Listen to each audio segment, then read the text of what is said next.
What's up guys, it's me, Useless Girl, and I'm back with another God of War 2018 replaythrough. If you like it, you know what to do. Also, some of the pictures I take while playing can be found on my Tumblr account. Links are below. Now that Baldur is dead and Freya swore vengeance against Kratos, we finally go to Jotunheim, which will signal the end of the main storyline. And I think it will happen in this video, but we will see. So, here we go.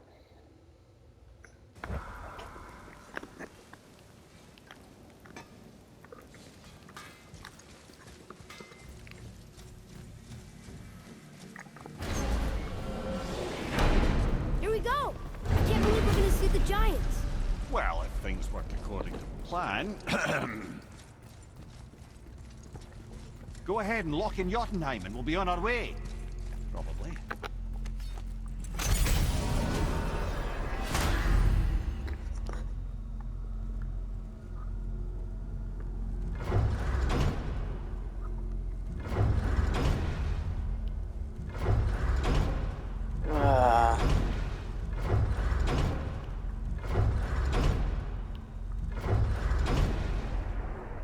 Okay.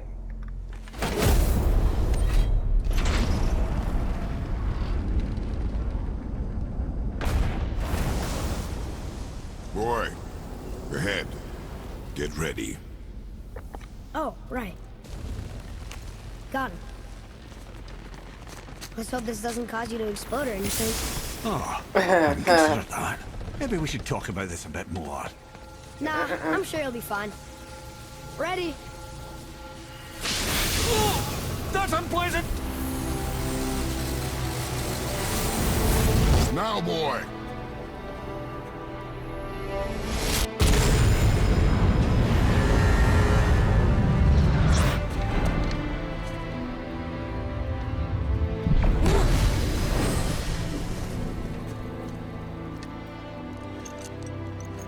We must be close.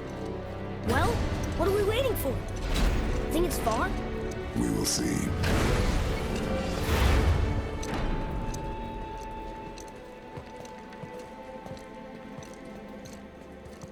A word, please, before we continue.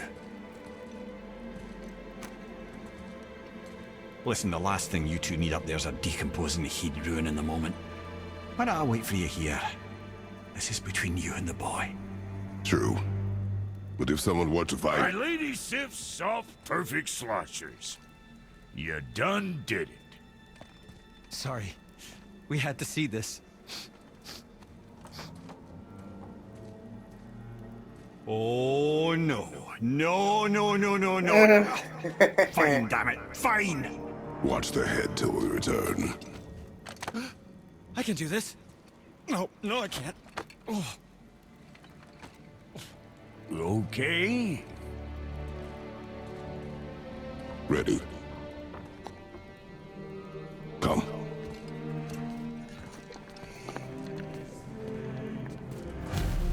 This is it, guys. Why do I have plans for you? Please, don't flatter yourself.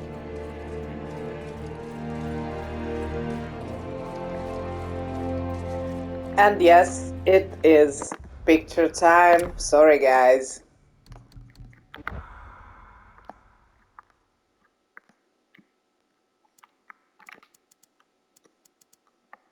This goes to the collection.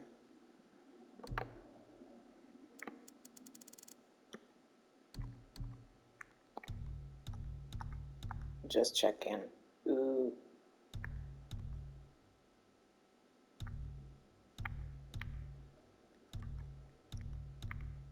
I think I'm gonna go with the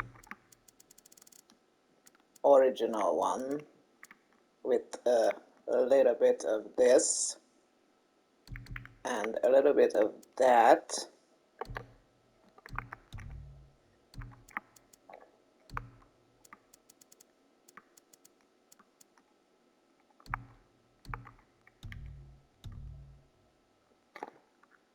I think this will do.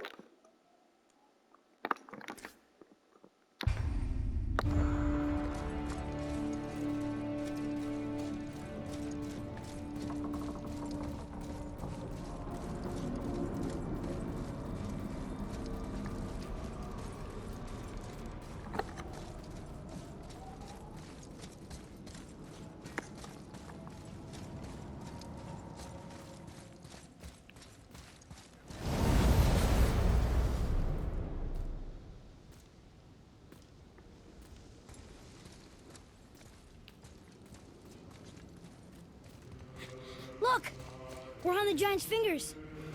I can see the highest peak ahead. Right over there.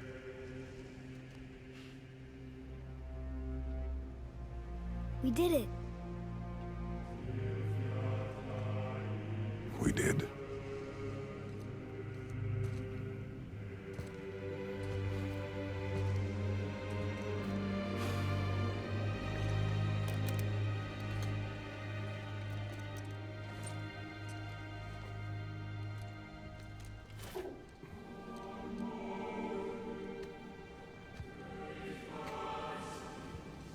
What are you doing? I have nothing more to hide.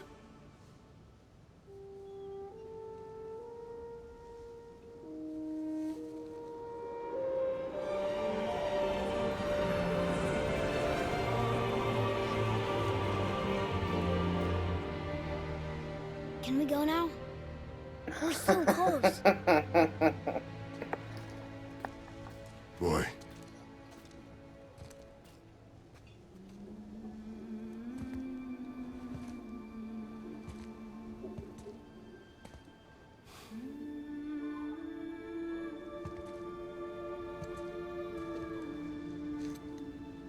Carry her.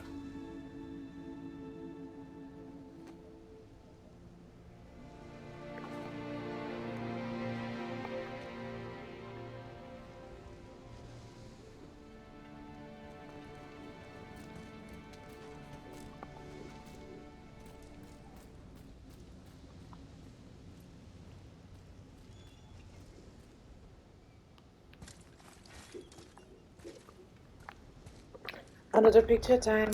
Sorry. It's just wow. I didn't do this during my first playthrough, so I need these for you too.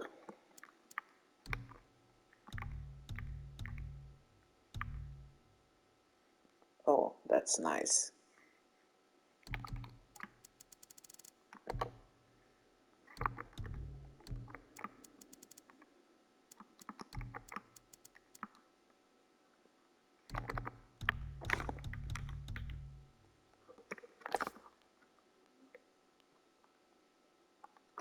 No, no, no, no, no.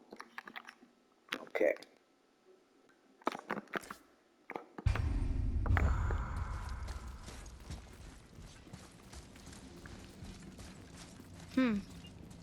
Boy. It's nothing. I just thought I'd hear voices by now.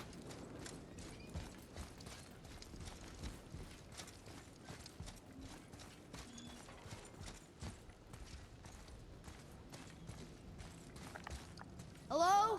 Anybody here?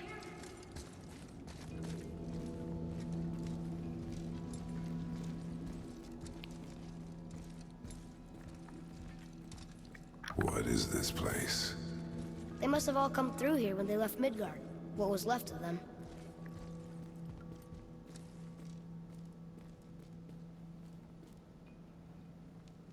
Why carve all these faces? What if this is all the giants that got out of Midgard alive? Not really many at all.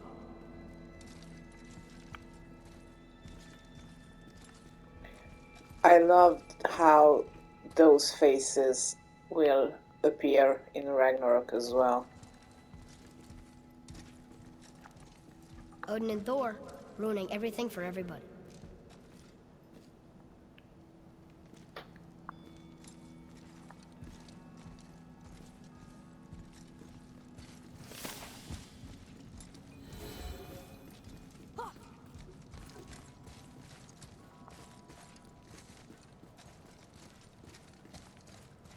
Huh.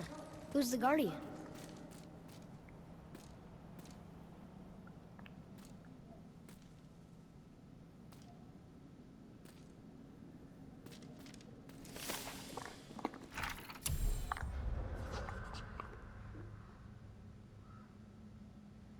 We foresee Midgard's fate overrun a second hell. Neither Odin nor his dead may reach Jotunheim. The ways must be shut. The serpent and the guardian remained. They alone shall keep our hope. When doom befalls the indestructible, Only then shall the Guardian return. Until then, we await a better world, one without fear, without greed, without war. We wait for deliverance and justice. We wait for a champion. We will wait for word that gods grow good. Hope that world gets here soon. And this is like a foreshadowing of Ragnarok as well. This champion or guardian.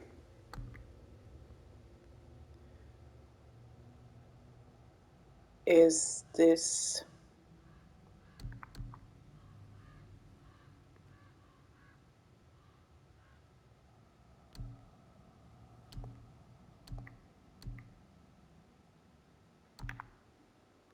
Anyways, let's continue. This is like a I should feel shrine. them, but I don't. This place is dead. What happened to them? Why'd Mom send us here? One question is answered, and two more take its place.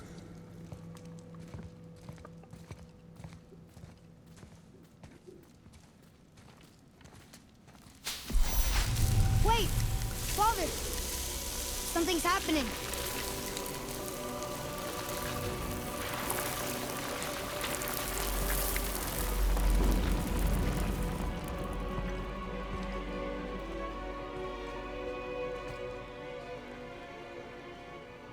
It's your axe. It's Mother. Look. She's arguing with a bunch of giants. She knew giants?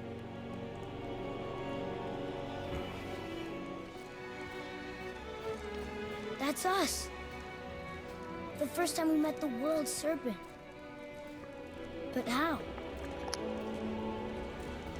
And our fight with Baldur. But that just happened. Wait. They knew everything that was going to happen. The dragon in the mountain, the stone mason, all these drawings. This is our story. No. This is your story. But what does it all mean? That I was not the only parent with secrets.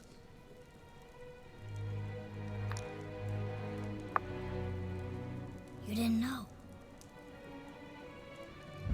She was a giant.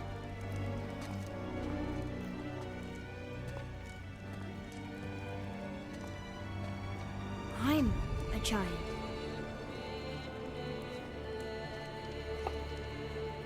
Why didn't she tell us? She sent us here, knowing we would find this. But why not just tell us the truth? Your mother would have had good reasons. Baldur was never sent to find me. He was tracking her all along, not knowing she was only ashes. If she had a plan for us, I trust it. Whatever it is. Besides, she hasn't been wrong yet. Come on. We're so close to the end now. Yes. Yes, we are.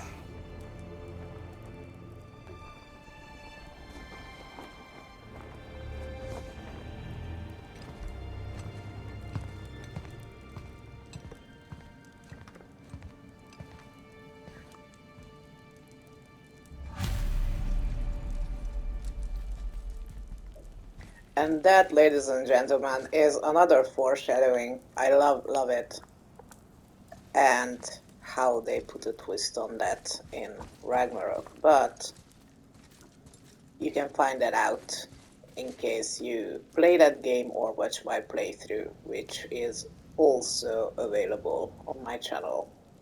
And I will link it below in my last video, which is probably going to be this one.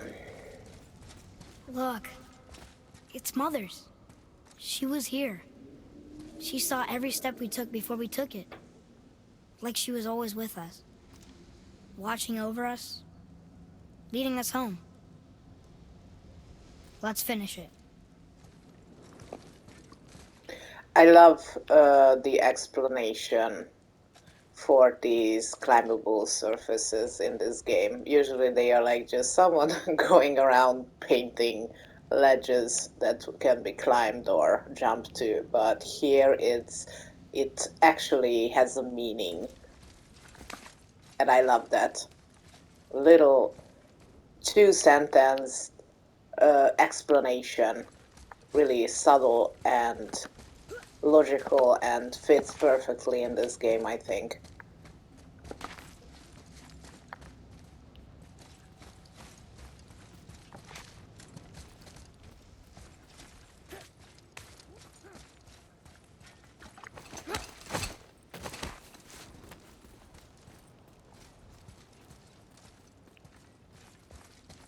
And the shocking reveal.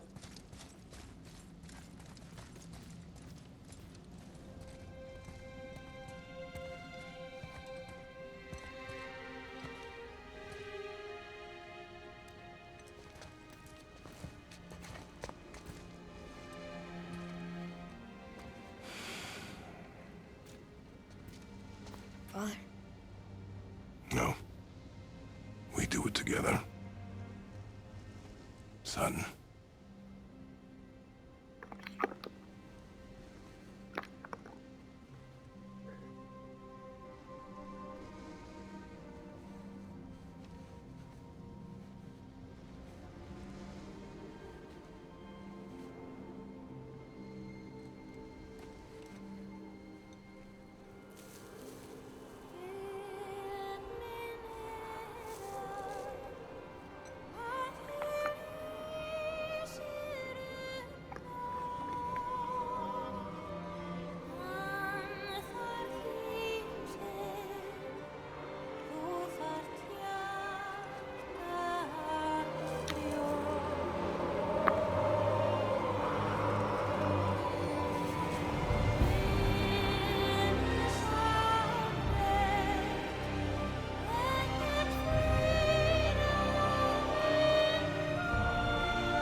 Goodbye, Faye. I love you, Mom. The giants. They really are all gone. There's nothing for us here. Come.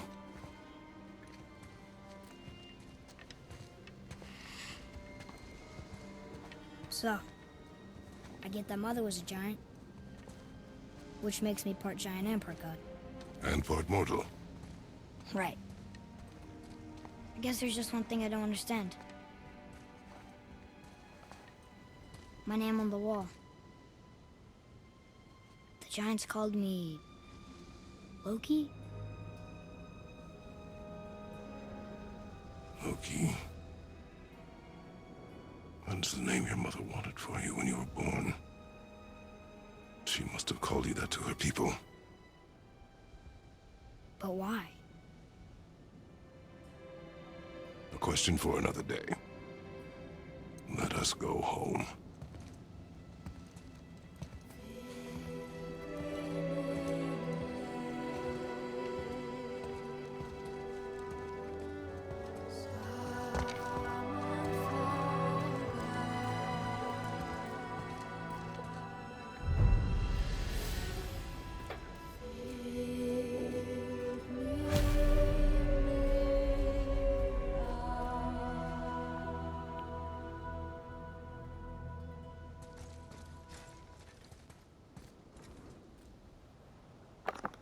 So this is like a graveyard for the poor giants.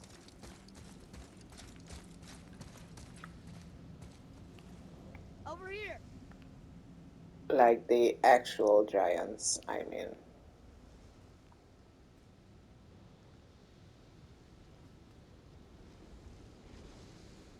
Size-wise giants, I mean. Sorry. It's just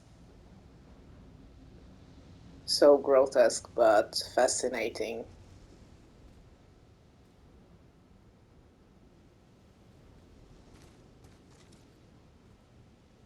Okay, let's get going.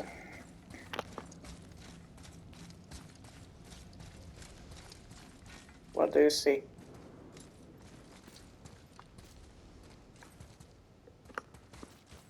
Huh. Guess it all makes sense now. Why she want to end up here? Be with her kind? But did she know it was going to be like this here? Is this what she wanted us to see? Did she want us to tell the people? Or keep it a secret? I do not know. So what should we do? I trust you to decide that. Oh.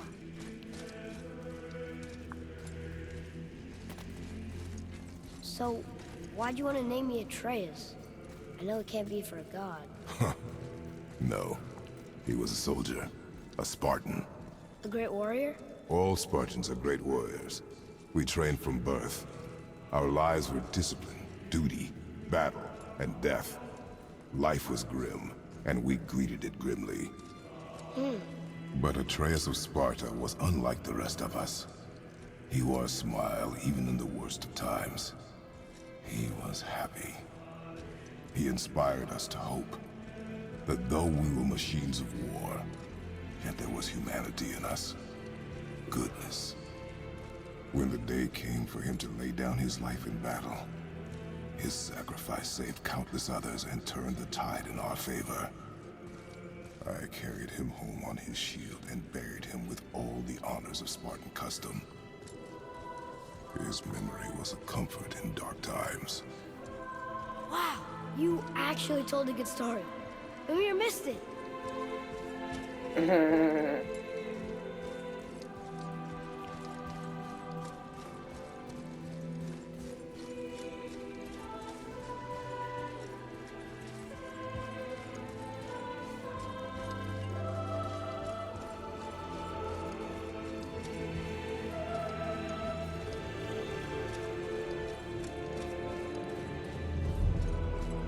Of course, during my first playthrough, I cried at this section like a baby.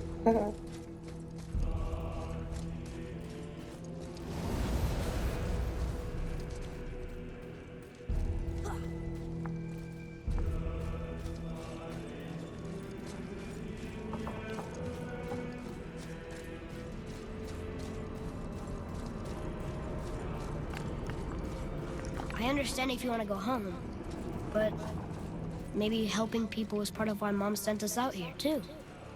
I mean, what would Atreus of Sparta do? And what would Loki do? Huh. That's a weird name. I'm glad we went with yours.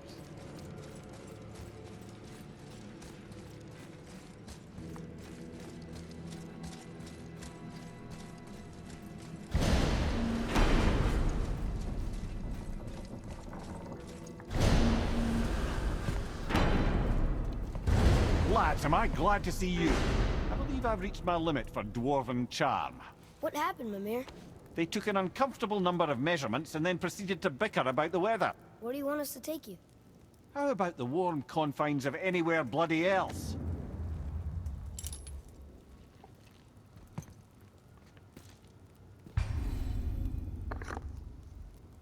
Continue exploring, complete Dwarven favors, free dragons, travel to Musselheim and Nilfheim, find new items in the shop to get powerful equipment that will allow you to defeat all legendary corrupted Valkyries.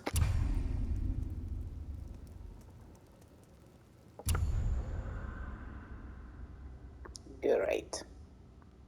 That's something I won't do. Maybe the first one. Maybe.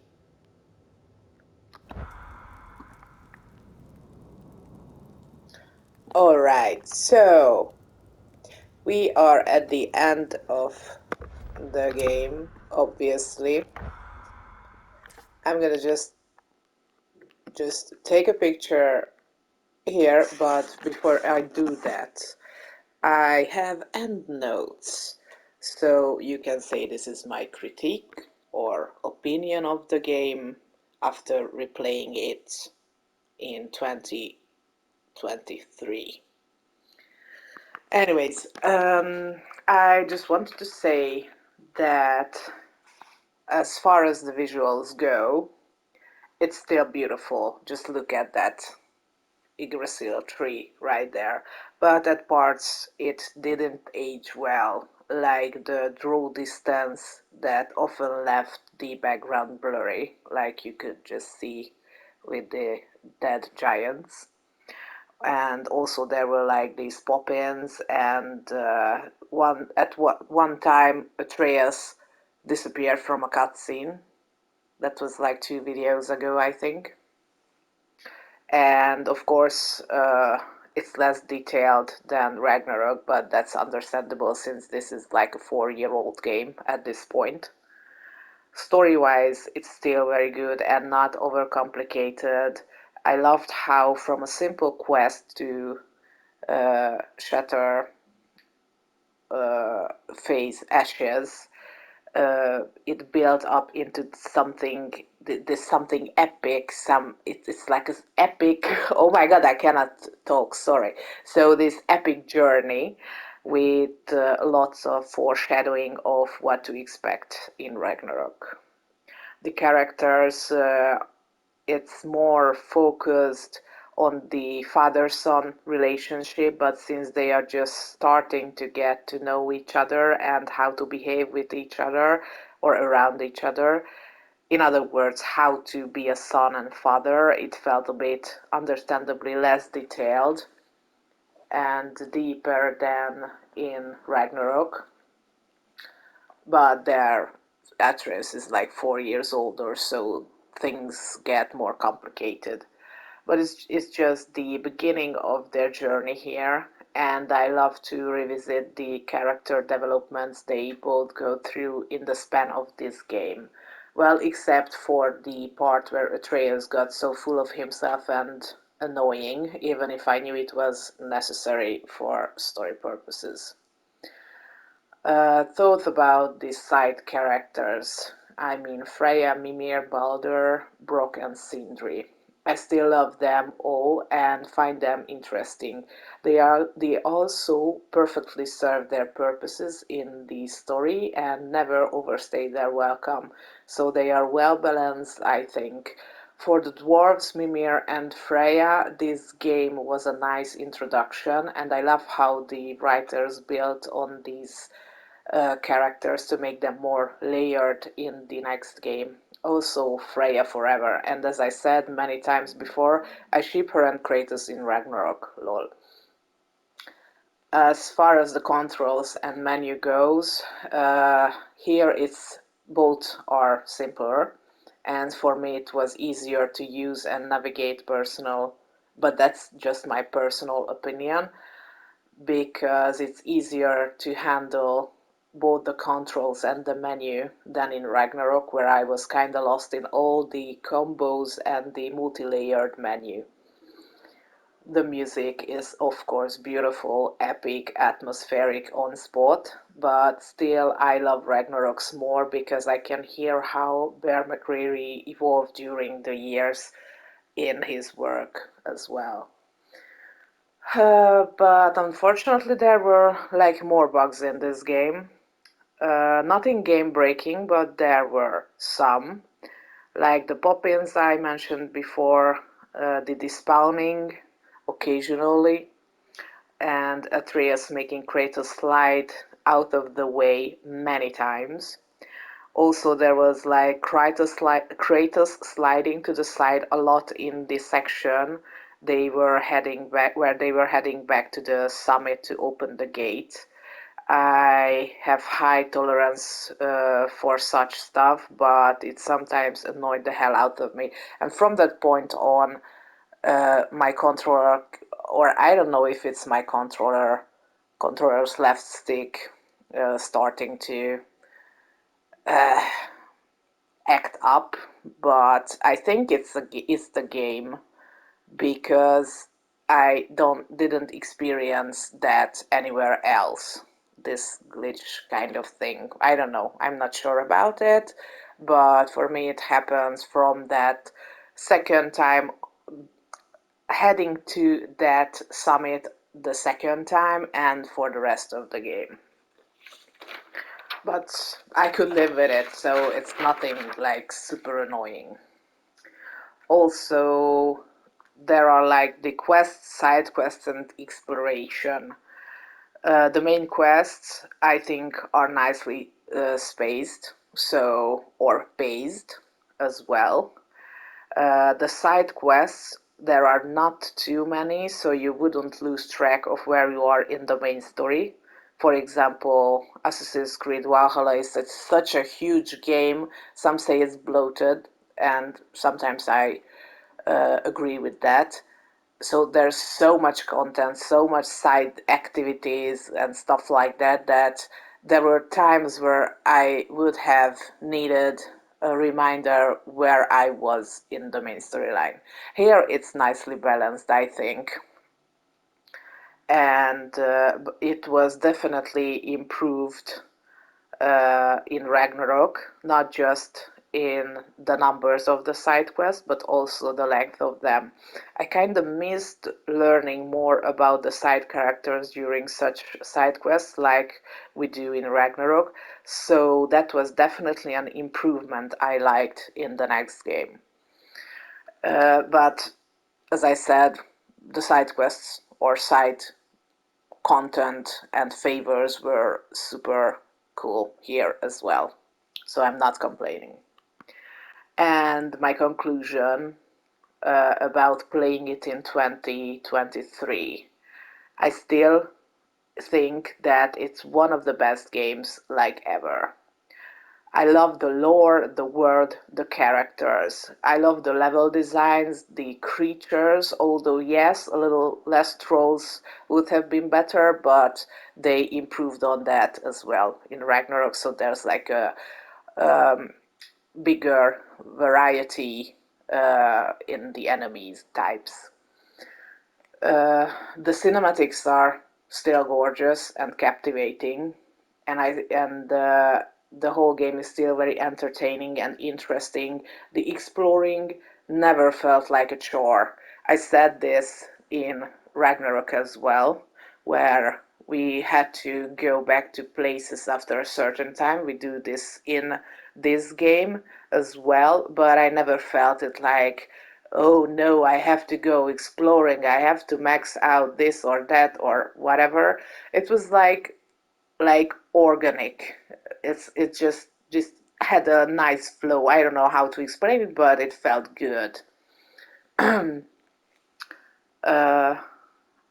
also, I love to come back to this game after playing Ragnarok to see from where the character started and discover the hints and connections that were already planted here about the new game. So it's like sequel baiting all over the place, and now that I played Ragnarok before replaying this, it was so nice. Oh, yeah, this is like foreshadowing, and this is another hint I didn't know about or missed during my first playthrough 4 years ago, basically. So I really, really enjoyed that. It was like a unique experience for me. And of course, this game, as well as Ragnarok, has super good replay value, as you could see, since I'm doing the replaying playthrough. So I would totally recommend this and the next game as well to everyone and anyone who loves mythology and narrative-driven games with a side dish of hack and slash and RPG elements as well. So I hope you enjoyed your journey with me, even if it was like just a video or two or the whole series. I really appreciate your time doing that. And if you liked it, please consider leaving a like, a comment, or even subscribing to my channel for more content like this. Thank you again. Goodbye and peace.